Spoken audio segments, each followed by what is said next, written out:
Isa na natin yung bawang tsaka luya. May sibuyas pa. O ayan lakay. Pagpupulayin lang natin yung bawang. Yung malapit na.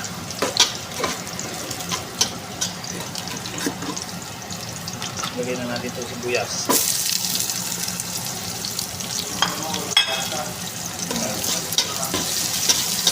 Ayan lakay.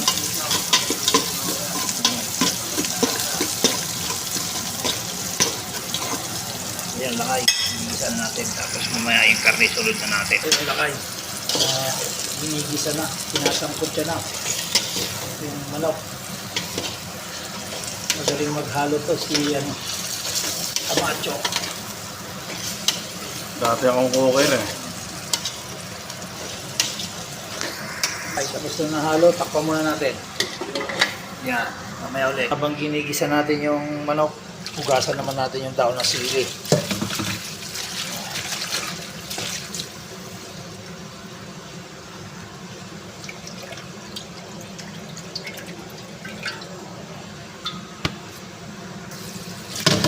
Oh.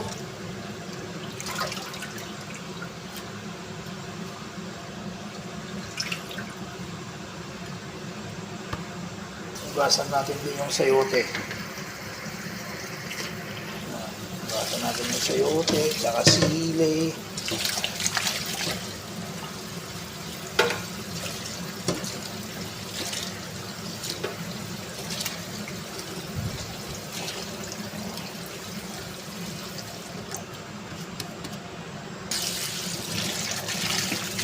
Ang hugas. Yan lang ay pwede na yan.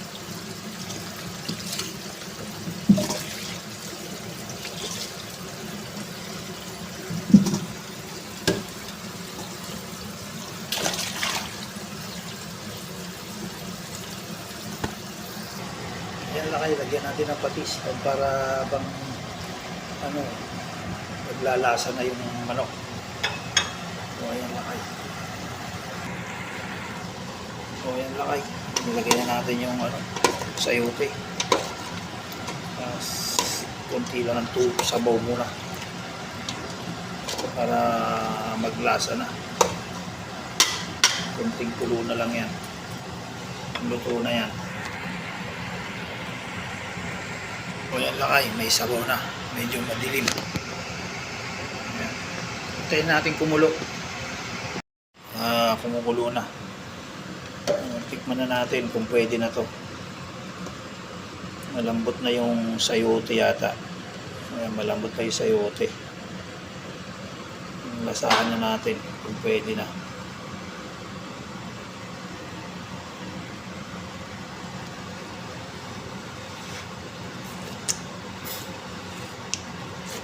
Manamis-namis yung sabaw.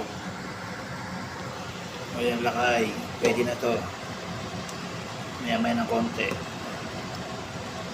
Iwasan na muna natin konti yung sabaw niya para maglalasa palalo.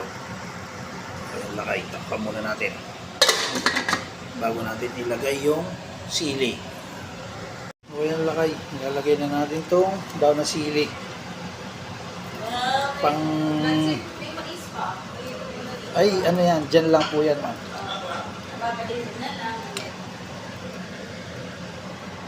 Takpan muna natin. O yan lakay yung tinola na may mais. Ayan. Tamis ng sabaw. O yan, finished product natin ang tinola. May sayote, may mais, may daon ng sili, may sili. Kompleto na yan. O ingat-ingat kayo. God bless. Adjourn.